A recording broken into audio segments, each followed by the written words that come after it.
সময় টিভির মাধ্যমে সারা বাংলাদেশের মানুষের হইয়ার ইদানিং কিন্তু অনেক নহল সিলেটি বাড়ি গেছেন। তারা সিলেটি মা থেকে নিজের সিলেট হিসাবে পরিচয় দেন। অতার লাগি আসল সিলেটি চিনার সহজ উপায় আপনাদের শিকায়। প্রথমত ইলগিরে পাই কোনো সিলেটিরে লইয়া যদি আপনি রেস্টুরেন্টে খানিত যাই নানি, খানি শেষে বিল আপনারে দিতে না, হে নিজে বিল দিব, কারণ বাগাবাগি বিল দেওয়ার সিস্টেম সিলেটির কাছে নাই। 2 নম্বর কত হইলগে ভাই, কোনো সিলেটির বাড়ির যদি আপনি ফাঁকানিত যাই নানি, আপনারা পেট ভরে খাওয়াইব, খাওয়ানির পরে কইব আইয়া কষ্ট করলা কোনটা খাইলা না। এরপরে ভাই আরো খান জিনিস না কইলে না হয় ভাই। পৃথিবীর যে কোনো দেশে দক্কা আপনি সিলেটিরে পাইবা। আর আপনি যদি সিলেটি হই না, আপনি বুঝিলে যদি আপনি সিলেটি কব ইয়াল আমরা সিলেটি পাইছি আপনি, এরপরে আপনার হলতা ফিরি। আরো খান জিনিস না কইলে না হয় ভাই। সিলেটি কোনো মানুষে আপনার কোনো সময় হইতো না ভাই চা খাইবা নি, আপনারে বড় জোর হইতে পারে ভাই রং চারতাম না দুধ চা দিতাম, কারণ সিলেট আইসো না আর আপনি চা খাইতা না, এরকম কোনো ক্ষত হইতে পারে না। আরো খান জিনিস ভাই, সিলেট কিন্তু মা বাপরে আমরা খুব সম্মান করি। অর্থাৎ সিলেট কিন্তু কোনো বৃদ্ধাশ্রম নাই, কোনোখানো গিয়া যদি যখন বৃদ্ধাশ্রম নাই তাহলে বুঝিলি ভাই কান সিলেট। সর্বশেষ একটা কথা না কইলে না হয়, পৃথিবীর যে কোনো দেশে সিলেটি যাক ভাই, সুযোগ পাইলেও সিলেটি মাতবো। ওই দক্কা আমি কিন্তু সময় টিভির সুযোগ পাইও সিলেটি মাত শুরু করে দিছি। ওতার লাগিয়ে সিলেটি একটা ব্র্যান্ড বাজি। আপনি কিন্তু আমার কলিঞ্জা পাইলিছে, তাই নাকি? আপনার কলিজা আঘাত কি দিলে জায়গা করে নিছি না? হ্যাঁ জায়গা করে নিছে, শুধু আমার না পুরো সিলেটে। ওকে ঠিক আছে দর্শক, সময় টেলিভিশনে আজকে বিনোদন আড্ডায় আপনাদের সবাইকে স্বাগত জানাচ্ছি। আমি তানভীর হাসান এবং আমি এই মুহূর্তে আছি সিলেটে, এবং আমার সঙ্গে দেখতেই পাচ্ছেন আছে সিলেটের সন্তান, সিলেটের স্ট্যান্ড আপ কমেডিয়ান আবিদুল ইসলাম রিমন। আজকে তার সঙ্গে আড্ডা দেবো, কথা হলো। তিনিই মনে হয় সর্বপ্রথম বাংলাদেশে সিলেটি ভাষায় স্ট্যান্ড আপ কমেডি নিয়েও কাজ করছেন। তো সব কিছু মিলে আশা করি ভালো লাগবে, সঙ্গে থাকুন। কী অবস্থা, কেমন আছেন? আলহামদুলিল্লাহ ভালো আছে, আপনি? আমি মোটামুটি ভালো আছি, বিশেষ করে শৈত্যপ্রবাহ একটু কমে গেছে, শীত এবং প্লাস কি রোদ, ভালো লাগছে আর কি। তারপর দিনকাল কেমন যাচ্ছে আপনার? আলহামদুলিল্লাহ ভালো যাচ্ছে। স্টেজ শো, তারপর নাটক, সোশ্যাল মিডিয়া কন্টেন্ট ক্রিয়েশন, মানে এগুলো নিয়ে আসে। মানে এখন হচ্ছে আপনার মানে সব কিছু আরও প্রসারিত হয়েছে না? স্ট্যান্ড আপ কমেডি থেকে অভিনয়ে চলে গেছেন, কন্টেন্টও বানাচ্ছেন? না, আমার মূলত হচ্ছে আমি stand up comedian, stand up comedy করি, টিভি শো এগুলো তো করা হয়, পাশাপাশি আমি নাটক করি আর কি। আর সাথে হচ্ছে কন্টেন্ট বানাচ্ছেন? হ্যাঁ কন্টেন্ট বানাচ্ছি। এই মুহূর্তে কি নিয়ে ব্যস্ত আছেন? এই মুহূর্তে মূলত ব্যস্ততা হচ্ছে স্টেজ শো নিয়ে, তারপর প্রমোশনের কাজ করা হয় আর কি, এগুলোই নেই। প্রমোশনও করছেন এখন না? ব্যবসা তাহলে ভালো যাচ্ছে, মোটামুটি চলতেছে। আচ্ছা ঠিক আছে, ওকে। সিলেটের হালচাল কি? সিলেটের কমেডি, স্ট্যান্ড আপ কমেডি দুনিয়া কেমন চলছে? আসলে বলা যায় যে ভালোই চলতেছে, যদিও ব্যাপারটা এখনো সিলেটের কাছে নতুন, আমরা কাজ করতেছি। আপনি হয়তো বা খেয়াল করে দেখবেন কিনা জানি না, যে আমি সিলেটি ভাষাও কিন্তু ইদানিং স্ট্যান্ড আপ কমেডি করতেছি, কারণ আমি চাচ্ছি যে আমাদের সিলেটি ভাষার স্ট্যান্ড আপ কমেডিটা যাতে একটু উপরে উঠে। সব মিলে রেসপন্সও ভালো পাচ্ছি, আমার মনে হয় যে আরও একটু কাজ করলে আরও বেটার কিছু হবে। সিলেটে কি আপনি ছাড়া স্ট্যান্ড আপ কমেডিতে আর কেউ কি, মানে এই যে সিলেটের ভাষাকে ব্যবহার করে স্ট্যান্ড আপ কমেডি করে, আপনি ছাড়া কি কেউ করছে কিনা? আমার চোখে পড়েনি মনে হয় ব্যাপারটা। আসলে এখন নতুন অনেকে আসতেছে আর কি, হয়তো বা ওইভাবে এগোয়নি, তবে আমার মনে হয় যে আরও বেটার হবে আর কি। আর যেহেতু আমরা কাজ করতেছি আরও হবে। আচ্ছা, আপনি তো মিরাক্কেলে ছিলেন, তারপরে করোনার কারণে আমার যতই ধারণা আছে বা মনে আছে যে করোনার কারণে আপনি ফাইনালে যুক্ত হতে পারেননি, হ্যাঁ তাই তো? তারপর তো বাংলাদেশে এসেছেন, এরপরে আসলে এই যে নিজের একটা উত্থান এবং সেখান থেকে আজকে এখানে, এরপর কি মনে হয়েছে যে আপনি এগিয়েছেন না আগের জায়গায় স্থবির আছেন, নাকি আপনাকে আরও দ্রুত ভালো কাজ করতে হবে? আপনার কাছে কি মনে হয়? আসলে আমরা তো সবসময় আমরা একটা চলমান প্রক্রিয়া থাকি, আমাদের তো স্বপ্ন অনেক বড় থাকে। আমার মনে হয় হয়তো বা আমাদের দেশে আসলে স্ট্যান্ড আপ কমেডি ওইভাবে পৃষ্ঠপোষকতা পায় না।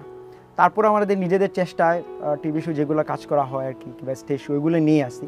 আমার তো কাজ করে যেতে হবে, ওই জন্য কাজ। তবে আমাদের আরও বেটার অপরচুনিটি পাওয়া উচিত, সুযোগ পাওয়া উচিত। পার্শ্ববর্তী দেশে যেরকম তাদের দেশের স্ট্যান্ড আপ কমেডিয়ানদের সুযোগ দেওয়া হয়, আমাদের দেশে আসলে ওইভাবে দেওয়া হয় না। এটা আমাদের ব্যর্থতা আর কি, কিংবা আমাদের অযোগ্যতা, আমরা জানি না, বাট আমাদের আরও কাজ করা উচিত। দেশের প্রেক্ষাপট চেঞ্জ হয়ে গেছে, বর্তমান বা অতীত দুটার মধ্যে যদি পার্থক্য করতে বলি, কেমন দেখছেন স্ট্যান্ড আপ কমেডির পরিবেশ? এইটা বলা যায় যে মন খুলা ভাব, আগে তো চাইলে পলিটিক্যাল জোক বলা যেত না, তবে এখন বলা যায়। শিল্পকলাতে আমাদের সহকর্মীরা বলতেছে এটা কিন্তু অনেক বড় একটা ব্যাপার, এবং আমরা চাই এটা হোক, এটা সব সময় হোক। এই সরকারের সময় যেরকম আমরা বলতে পারতেছি, আগামীতে যে সরকারগুলো আসবে তাদের সময় যেন আমরা এরকম বলতে পারি। মানে শুধুমাত্র যে বিরোধী দল নিয়ে বলতে হবে ব্যাপারটা এমন না, সবাইকে নিয়ে যাতে আমরা বলতে পারি। মানে হচ্ছে মজায় মজায় সমালোচনা করা। হ্যাঁ, কারণ হচ্ছে স্ট্যান্ড আপ কমেডি যে ব্যাপারটা, এটা হচ্ছে পশ্চিমা দেশে এটা প্রতিবাদের হাতিয়ার হিসেবে ব্যবহার করা হয়, কিংবা আমাদের পার্শ্ববর্তী দেশগুলোতে। কিন্তু আমাদের বাংলাদেশে আসলে আমাদের এমনভাবে ধরে রাখা হয়, আমরা চাইলে অনেক কিছু নিয়ে বলতে পারি না।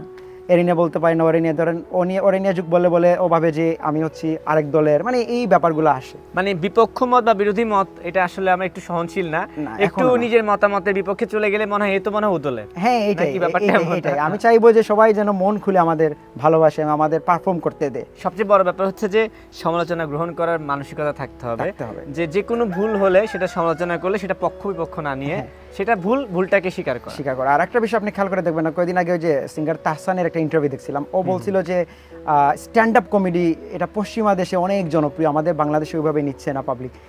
উনি এটাও বলছে যে আমাদের যে রসবোধের যে ব্যাপারটা আসলে আমরা আসলে বুঝি না কোন ব্যাপারগুলো নিয়ে আসলে রসবোধ করা উচিত কিংবা কোন ব্যাপারগুলো নিয়ে আসলে করা উচিত না, এটাও একটা ফ্যাক্ট হইতে পারে।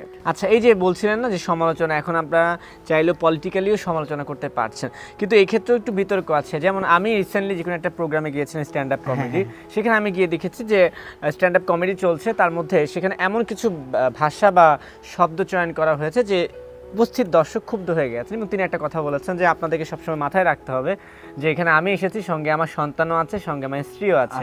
এই ধরনের অভিযোগ বা এই যে একটা বিতর্ক আছে বা সৃষ্টি হয়েছিল, এইটা নিয়ে আসলে আপনার কি কথা? আচ্ছা, এই ব্যাপারটা নিয়ে বলা উচিত, আমি আমার প্রেক্ষাপট নিয়ে বলি। আমি যেহেতু সিলেটে স্ট্যান্ড আপ কমেডি করি কিংবা সিলেটি ভাষায়, তো আমি প্রথমে চিন্তা করি যে আমার ভিডিওগুলো দেখতেছে কিংবা আমার শোগুলো দেখতেছে আমাদের সিলেটি ভাই বোন, এরা আমাদের আত্মীয়, আমাদের পরিচিত, এবং আমি আমার কিন্তু কালচার রিপ্রেজেন্ট করি। আমি সিলেটি ল্যাঙ্গুয়েজে যখন কিছু বলবো তখন আমি কিন্তু আমাদের সিলেটের মানুষজনকে রিপ্রেজেন্ট করতেছি, ওরা চাইবে আমার মাধ্যমে ওদের দেখতে। এখন কথা হচ্ছে এই ব্যাপারটা আমাদের আসলে মাথায় রাখা উচিত। এখন আমরা ঠিক আছে স্ট্যান্ড আপ কমেডি পশ্চিমা একটা ফরম্যাট, তাই বলে যে আমরা সবসময় ওদেরই ফলো করবো ব্যাপারটা কিন্তু এমন না, আমাদের কালচার ব্যাপারটা মাথায় রাখতে হবে। আর আমাদের শোগুলো দেখতে আসতেছে, বাচ্চারাও দেখতে আসতেছে, তারপর বড়রাও দেখতে আসতেছে, এই ব্যাপারগুলো আসলে আমার মনে হয় যে আমাদের একটু মানে মাথায় রাখা উচিত। হ্যাঁ, তবে যেগুলো আসলে অনলি অ্যাডাল্ট, এগুলোর ব্যাপারটা আলাদা, কারণ এগুলো আমাদের জীবনেরই একটা অংশ না। কিন্তু অনলি অ্যাডাল্ট, আমি বলতে পারি যে অনলি অ্যাডাল্ট কন্টেন্ট বা অনলি অ্যাডাল্ট হলো সেটাকে একটা অন স্টেজে পারফরমেন্স করা সঠিক কিনা, যেখানে সব উন্মুক্ত জায়গায় সব ধরনের মানুষতে আসতে পারে। যেমন রিসেন্টলি একটা সিরিজ, ওয়েব সিরিজ বের হয়েছে ব্ল্যাক মানি, রায়হান রাফি, সেখানে কিন্তু বলাই হয়েছে 18+, এবং সেটা কিন্তু আপনাকে টাকা দিয়ে কিনে ঢুকে প্রবেশ করে দেখতে হবে।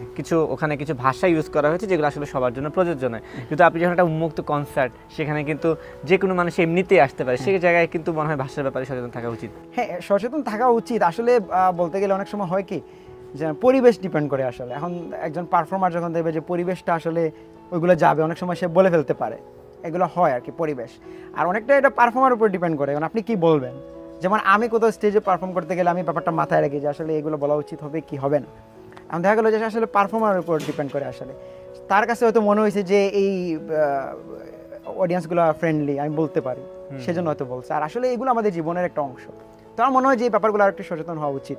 আচ্ছা, পৃষ্ঠপোষকের কথা বলছিলেন যে বাংলাদেশের প্রেক্ষাপটে কমেডি, স্ট্যান্ড আপ কমেডির জন্য পৃষ্ঠপোষকতার অভাব আছে। পৃষ্ঠপোষকতার বাইরে আমার প্রশ্ন হচ্ছে যে আপনারা যে স্ট্যান্ড আপ শোগুলো করছেন না, সেখান থেকে আসলে আয় উপার্জনের ব্যাপারটা কেমন? এটা কি সম্মানজনক বা চলার মতো? হ্যাঁ, আলহামদুলিল্লাহ, এগুলো সম্মানজনক। আমরা বিভিন্ন বড় বড় কোম্পানি আমাদের হায়ার করে, হোস্ট হিসাবে হায়ার করে, তারপর স্ট্যান্ড আপ কমেডিয়ান মানে পারফর্মার হিসাবে হায়ার করে, এগুলো ঠিক আছে। কিন্তু ব্যাপারটা হচ্ছে এগুলো তো ধরেন মানে একটা সিজন, যেমন এখন শীতকাল, এখন এগুলো বেশি চলে, কিংবা যখন ওইরকম হয় না। বাট আমরা চাচ্ছি প্রপারলি দেশের বাইরে যেরকম হয়, যেমন একটা ক্যাফে থাকবে, অথবা যেমন শিল্পকলা যেরকম হচ্ছে, এইরকম আমরা চাচ্ছি এরকম নিয়মিত যাতে হয়, নিয়মিত শোগুলো। হ্যাঁ, এইগুলো। আর এমনিতেই ধরেন আমরা আলাদা আলাদা করতেছি, বিভিন্ন কোম্পানির আন্ডারে করতেছি, এগুলো আলাদা বিষয়। বাট আমরা যাতে স্ট্যান্ড আপ কমেডি মনে লালন করি, আমরা চাই স্ট্যান্ড আপ কমেডি যাতে একটা শিল্প হয় এবং বাংলাদেশে এটা আরও অনেক বড় জায়গায় যাক। আমরা চাই নিয়মিত হোক, এবং এইরকম শিল্পকলা হবে, তারপর এই বিভিন্ন জায়গায় এরকম হবে। শুধু যে ঢাকা শিল্পকলা না, প্রতিটা জেলাতে তো শিল্পকলা আছে, সবখানে নিয়মিতভাবে যদি আয়োজন করা হয়, তাহলে লোকাল পর্যায়ে অনেক কমেডি, স্ট্যান্ড আপ কমেডির চর্চা হয়ে যাবে না? চর্চা, এবং ওইখানে আমাদের বলা যেতে পারে যে আপনারা এইভাবে বলবেন না। আমরা যদি আয়োজকরা আগের থেকে বলে রাখে, তাইলে কিন্তু আমরা বলি না। অনেক জায়গা থাকে যে না, এখানে তাহলে আমি একটু আপনার সঙ্গে বিতর্কে যাব যে আয়োজককে কেন বলে দিতে হবে? আপনার কি কোনো সেন্স নেই আপনাদের যে আমি এখানে এটা বলতে পারবো কি পারবো না? যারা স্ট্যান্ড আপ কমেডি করে তারা কেন নিজ থেকে সেন্স কাজে লাগাবে? আচ্ছা, এখানে একটা কথা বলি, আমাদের হচ্ছে যারা আয়োজকরা অনেক সময় বলে ভাই আপনি যা ইচ্ছা তা বলতে পারবেন, এরকম বলে কিন্তু আমাদের। আর অনেক সময় বললাম না যে পরিস্থিতি ডিমান্ড করে। এখন দেখা গেল যে আমি একটা স্টেজে গেছি, ওইখানে সব ইয়াং ক্রাউড, ওরা শুনতে চাচ্ছে মজা মজা, আর এগুলো আসলে আমরা ফ্রেন্ডের সার্কেলে শুনতে চাইলে কি শোনাতে হবে? মানুষ তো অনেক কিছু দেখতে চায়, কিন্তু সবকিছুতে তো ঢোকা নিষেধ। তা ঠিক, কিন্তু ওই যে পরিস্থিতি বললাম না, এটা আসলে ডিপেন্ড করে। আমি দেখা গেলো যে এই যে এটাও মাথায় রাখতে হবে বাচ্চা কাচ্চা থাকলে অনেক সময়। তবে আমাদের রনি ভাইয়ের একটা বিষয় আসলে আমার এখন মুহূর্তে মাথায় আসছে। রনি ভাই একটা কথা বলছে যে আমরা আসলে এমনভাবে যোগগুলো বলি, যে অ্যাডাল্ট যোগগুলো এমনভাবে বলি বাচ্চা কাচ্চারা বোঝার কথা না, যদি বুঝে ফেলে তাইলে অলরেডি পেকে গেছে। হ্যাঁ, এবং এটা আমি নিজেও দেখেছি, উনি এই কথাটা বলেছেন যে যদি বুঝতে পারে তাহলে বুঝতে হবে যে সে পেকে গেছে। পেকে গেছে, এইটা আসলে কিছু করার নেই। আচ্ছা ঠিক আছে, মিরাক্কেল প্রসঙ্গে একটু আসতে চাই। আমরা যদি রিমনের পরিচয়টার দিকে তাকাই, আমরা মিরাক্কেলের দিকেই বলবো যে প্রথমে চোখ যাবে, কারণ রিমনকে মানুষ চিনেছেই মিরাক্কেল দিয়ে, রাইট? সেক্ষেত্রে বছরের পর বছর একটা টেলিভিশন চ্যানেলের একটা stand up comedy show Mirakkel এত জনপ্রিয়, আর বছরের পর বছর বাংলাদেশে কোনো জনপ্রিয় একটা কমেডি শো নেই টেলিভিশন চ্যানেল যেগুলো আমরা আসে দেখি, খুব একটা যে হাইপ তুলতে পারে এমনও না। হয়তো বা কিছু কিছু এপিসোড মানুষ দেখে বা চোখে পড়ে ভাইরাল হওয়ার সামাজিক দৃষ্টিকোণ থেকে যদি আমি বলি, তাহলে মিরাক্কেল যদি বছরের পর বছর কন্টিনিউ করতে পারে, বাংলাদেশে এগুলোর বেহাল দশা কেন? এক্ষেত্রে তো পৃষ্ঠপোষকতা ছিল। আচ্ছা, পৃষ্ঠপোষকতার ব্যাপারটা এখানে আরেকটা কথা বলি। মিরাক্কেলের চাইতেও কিন্তু, মিরাক্কেলকে ছোটো করতেছি না, মিরাক্কেলের চাইতেও কিন্তু আমাদের বাংলাদেশে যে রিয়েলিটি শোটা হয় ওইখানে কিন্তু স্পন্সর বেশি, টাকা পয়সা বেশি, এটা সত্য। এখানে একটা ব্যাপার আছে, সময়ের ব্যাপার। যেমন মিরাক্কেলে হিউজ টাইম দেয়, ওরা হচ্ছে হিউজ সময় দেয়, ধরেন 1 বছর, অনেক সময় 2 বছরও যায়, হ্যাঁ, সময় নিয়ে ওরা করে। আর আমাদের হাসুর যে ব্যাপারটা হচ্ছে, কিংবা আমাদের বাংলাদেশে যে শোটা হয় ওইখানে কিন্তু সময়টা খুবই অল্প। আচ্ছা, মজার বিষয় হচ্ছে আমি কিন্তু ওই বাংলাদেশের ওইটাও আমি করছি, এবং বাংলাদেশে অনেকগুলো শো আমি করছি, বাংলাদেশের টিভি শোগুলোতে করছি, কিন্তু আমি আমাদের বাংলাদেশের মিডিয়ায় কিন্তু ডাকটাক পাই নাই, কিংবা আপনারা এখন টুকটাক আমাদের ইন্টারভিউ নেন। না না না, আমি এর আগেও আপনার নিয়েছি, আপনারা বললে আমাকে একান্ত বললে হবে না, আমরা সঙ্গে ছিলাম। অন্য চ্যানেল ছিল কি ছিল না আমি জানি না, কিন্তু সময় টেলিভিশন না, আমি ওভারঅল বলতেছি আর কি, সময় টিভি শুরু থেকেই ছিল, সময় টিভি এর আগে আপনি ইন্টারভিউ নিয়েছে। হ্যাঁ, এবং আমি কৃতজ্ঞ, সময় টিভি সবসময় সাথে ছিল। বাট আমাদের অন্য মিডিয়া যেগুলো আছে ওরা কিন্তু খুব একটা যে অ্যাপ্রিশিয়েট করে ব্যাপারটা এমন না। এখন দেখা গেলো যে মিরাক্কেলে আমি গেছি, মিরাক্কেলে আমি পারফর্ম করি নাই, জাস্ট সুযোগ পাইছি আমাকে নিয়ে যেই পরিমাণ নিউজ হয়েছে বাংলাদেশ, মানে কি বলবো। অথচ আমাদের বাংলাদেশে যে টিভি শোটা ওরা চ্যাম্পিয়ন হইলে ওরা নিয়ে এত নিউজ হয় না, হয়তো বা কাটতি বেশি, হয়তো বা মিরাক্কেলে বেশি মানুষজন দেখে, এটা একটা কারণ হইতে পারে। আর আমি কিন্তু বাংলাদেশেই করছি, আমি কিন্তু বাংলাদেশেরই প্রোডাক্ট, এখান থেকে যে ওইখানে যে আমি পারফর্ম করছি। আর আরেকটা বিষয় আপনাকে বলে রাখি, আমাদের অনেকে বলে যে মিরাক্কেল তোমাকে নিয়ে বিজনেস করছে, তুমি কেন ওইখানে যাও, এরকম কথা বলে। আরে ভাই, মিরাক্কেলে যে ভিউটা আমি পাই ওইটা তো সেম আমি বাংলাদেশেও পাই, তাহলে বাংলাদেশ আমাকে নিয়ে বিজনেস কেন করতেছে না?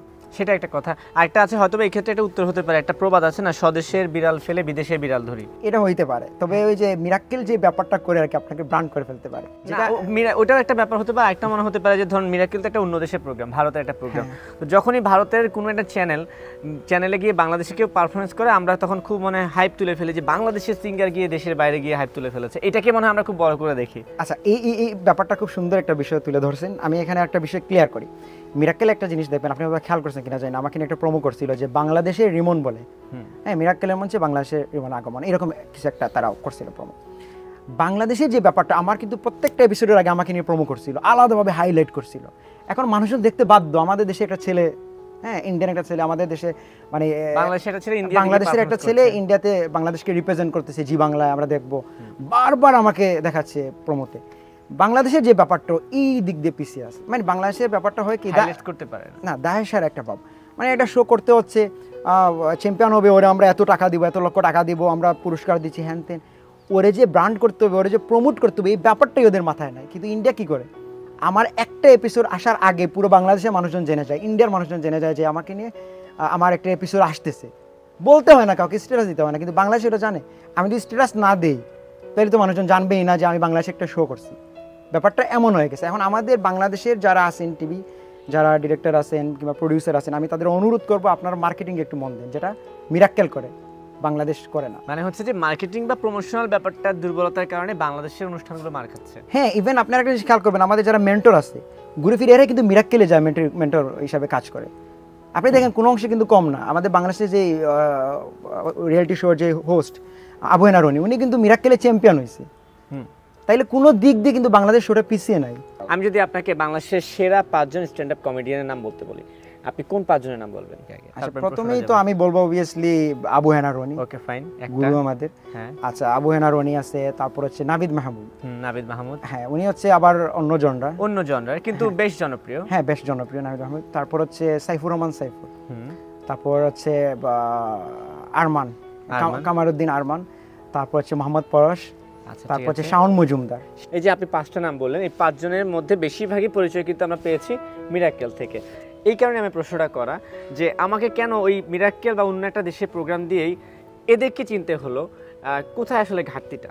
আমাদের কিছুটা বলতে আমরা তো কাজের মানুষ, আমরা কাজ করতেছি, আমাদের নিয়ে কাজ করাচ্ছে, আমরা কাজ করতেছি, অনিয়ার হচ্ছে এতটুকুই, কিন্তু আমাদের যে প্রমোট করতে হবে এই ব্যাপারটা ওদের মাথায় নেই। আবিদুল ইসলাম রিমন নামটা শুনলেই আপনার কি নাম আসে? মিরাক্কেল। মিরাক্কেল, এটা আপনি এবং আপনি ইউটিউবে সার্চ দিলেও ওই পাশে মিরাক্কেলই আসে, মিরাক্কেল চলে আসে। এটা কেন হয়েছে? ওদের প্রমোটের কারণে এটা হয়েছে। মানে আবিদুল ইসলাম রিমন বলার পর কেন হাসু হবে না? এটা তো হাসুরই ব্যর্থতা আমি বলবো। আচ্ছা, আরেকটা প্রশ্ন করি, ঠিক আছে, এই ব্যাপার বাদও আমরা এখন বাংলাদেশ কেন্দ্রিক যে অনুষ্ঠানগুলো দেখছি স্ট্যান্ড আপ কমেডি নিয়ে, সেখানেও হোস্টিং বলেন কিংবা আমন্ত্রিত অতিথি বলেন, সেখানেও সেই ঘুরে ফিরে কমন কিছু ফেসকে দেখতে পাই, কিছু অল্প কিছু ব্যক্তিকে যাদেরকে আমরা দেখেছি, চিনেছি। নতুন কেউ আসছে না কেন, বা ঘুরে ফিরে এক ব্যক্তিকে কেন ডাকা হয়, বা 2-3 জন লোককে কেন ডাকা হয়? আসলে আমাদের কাজই অল্প হয়, এখানে ধরেন এক্সপেরিমেন্টের সুযোগ তো হয় না। এখন দেখা গেল যে 2-3টা যদি শো হইতো তাহলে হয়তো অনেকে এক্সপেরিমেন্ট করতো। অনেক ভালো ভালো কিন্তু উপস্থাপক আছে স্ট্যান্ড আপ কমেডিয়ানদের মধ্যে। আপনি আনোয়ার আলম সজল অনেক ভালো একজন উপস্থাপক, উনি কিন্তু কয়েকটা টিভি শো করছিল, যদি এখন অভিনেতা হিসাবে কেরিয়ার এগোচ্ছে।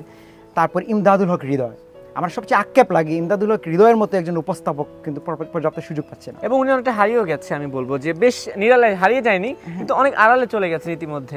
এবং এটা আমাদের একটা আক্ষেপের জায়গা যে ইমদাদুল হক হৃদয়ের মতো একজন উপস্থাপক, এবং ও কিন্তু এই যে মিরাক্কেল অনেক এপিসোড হয়েছে, এবং পারফর্মার অফ দ্য ডে মানে হিউজ ব্যাপার স্যাপার ছিল, হাইপ টাইপ, কিন্তু মানে এখন আমার মনে হয় যে এটা আমাদের মিডিয়ার ব্যর্থতা, ওনাকে কাজে লাগানো হচ্ছে। মিডিয়ার ব্যর্থতার সঙ্গে আমার মনে হয় আপনাদের একটু ব্যর্থতা দায়ভার নিতে হবে, যে হয়তোবা আপনারা নিজেকে সেভাবে বাংলাদেশের মিডিয়ার কাছে হয়তোবা মানে উপস্থাপন করতে পারেননি যে তারা আমাদেরকে নিয়ে ব্যবসা করতে পারে, তোমরা কেন করতে পারছো না। আর সবকিছু আসলে ব্যবসা দিয়েও চিন্তা করলে হবে না, কিছু কিছু ক্ষেত্রে ব্যবসায়িক বাইরেও চিন্তা ভাবনা রাখতে হবে। যাই হোক, আড্ডা তো অনেক দিয়ে ফেলেছি, যাওয়ার সময় আবার আপনার থেকে একটু কমেডি শুনতে শুনতে বিদায় নিব, কিন্তু এখন আমি আপনার ভাষায় সিলেটি ভাষায় কিছু শুনতে চাই, কি বলবেন? আচ্ছা, আমি আমার টুকটাক তো মানুষের সিনে আপনি জানেন, একটু ভালোবাসে মানুষ, তো আমি আমার পরিবারের মানুষেরও কইছি বাংলাদেশের যে কোনো প্রান্তে যাও, টেন্ডারবাজি করো, ছাদাবাজি করো, আমার নাম জাস্ট কইবা। তবে হ্যাঁ, কোনো কারণে যদি আটকাইলা কিংবা পুলিশ গ্রেফতার করে ফেলে, ঠিক তখনই বলবা না না আমরা তো রিমন ভাইয়ের লোক না, আমরা সময় টিভির তানভীর ভাইয়ের লোক, উনারা ধরে না না, আপনি আমাকে ফাঁসাচ্ছেন কেন? পরে সত্যি সত্যি মানুষজন কিন্তু উল্টাপাল্টা শুরু করবে আমার নাম দিয়ে। আচ্ছা, এখন যদি আমি আপনাকে বলি, আপনি তো মিরাক্কেলে অনেকগুলো পারফরমেন্স করেছিলেন, সেখান থেকে যে কোনো একটা পারফরমেন্স একটু দেখানো যাবে কিনা আমাদেরকে? হ্যাঁ, এটা দেখানো যায়। মানে এটা খুবই ফেমাস হয়েছিল, এবং মানুষজন আমি যখন রাস্তা হাঁটতাম এটা বলতো। যেমন আমার এক টিচার ছিলেন আর কি, ওনার বাড়ি হচ্ছে নোয়াখালী। নোয়াখালী? হ্যাঁ, তো উনি আমাকে একদিন বলতেছে যে রিমন, ডিফারেন্স অর্থ হচ্ছে পার্থক্য।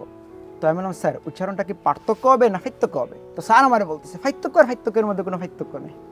হ্যাঁ, আপনি কি নোয়াখালী ভাষা, মানে আমি তো নোয়াখালী মানুষজন খুব ভালো করে জানে, তো আপনি কি আমার সামনে আমার নোয়াখালীকে পচালেন নাকি? না না, আমি কিন্তু খুব ভালোবাসি, এবং আমার ম্যাক্সিমাম কাছের মানুষ হচ্ছে নোয়াখালী। আচ্ছা, এবং আমাদের শুধুমাত্র যে আমার কাছের ব্যাপারটা এমন না, আমাদের সিলেটের মানুষজন, সিলেটের বাইরের যারা, মানে ধরেন আপনি ঢাকা থেকে আসছেন কিংবা রংপুর থেকে আসছেন, ওরা বলবে না, বলবে যে নোয়াখালী। মানে আমাদের, কারণ নোয়াখালীর বেশিরভাগ মানুষজনের সাথে আমাদের চলাফেরা সিলেট, এবং আপনাদের কিন্তু নোয়াখালীর অনেকেই আমাদের সিলেটে আছে। কিন্তু নোয়াখালীর সঙ্গে সিলেটের সম্পর্ক কি ভালো? হ্যাঁ, ভালো। সত্যি? আমার মনে হয় যতটুকু জানি যে সিলেটের মানুষ নোয়াখালী মানুষ পছন্দ করে না। না, আমরা পছন্দ করি, কিন্তু বস যখন আপনি বিয়ের ব্যাপারে আসবেন তখন কিন্তু আমরা সরি। এই যেমন আপনি আমার বলতেছেন আপনি সিলেটে, মানে আগে বলতেছেন যে আপনি সিলেটে মেয়ে বিয়ে করতে চান, হ্যাঁ, তখন কিন্তু হবে না। মানে আপনি চান্সের উপর আমাকে পচাচ্ছেন? কিন্তু না, পচাচ্ছি না, কারণ আপনি বলেন নাই যে আপনি সিলেটি মেয়ে। না, আমি কোনোদিনও বলি না যে আমি সিলেটে মেয়ে বিয়ে করবো, আমি নোয়াখালী মেয়ে বিয়ে করবো। ও আচ্ছা, তাইলে কিছু করার নেই। হ্যাঁ, না, আমি এখন যদি বলি যে আমি সিলেটে মেয়ে বিয়ে করতেছি, তাহলে কিন্তু আমি পরে বলবো যে আমরা সিলেটের মেয়ে কি মেয়ে ছেলে নোয়াখালী ছেলে বিয়ে দিব না। আমি জানি আপনি খুব চালাক। না, এটা সত্য, এই কথাই বলতেন না আপনি এখন? হ্যাঁ, এটা বলা উচিত। এর একটা রিজন আছে ভাই, কারণ হচ্ছে প্রথমত হচ্ছে আমাদের সিলেটি মেয়েদের বিয়ে করতে হলে আপনাকে সিলেটি ল্যাঙ্গুয়েজ শিখতে হবে। ওকে ওকে। সেকেন্ডলি হচ্ছে যে ব্যাপারটা হচ্ছে ভাই, যেমন আমাদের সিলেটি মেয়েদের বলতে হয় নাম ধরে কিন্তু রাখার সিস্টেম নাই। আমরা সিলেটি মেয়েরা কখনোই মানে জামাই নাম ধরে না, সামনে ডাকা কি বল না, ওগো বলবে কেন? তাহলে কি বলবে? এরে হুনরাইনি। ও এরে হুনরাইনি। হ্যাঁ, এরে হুনরাইনি।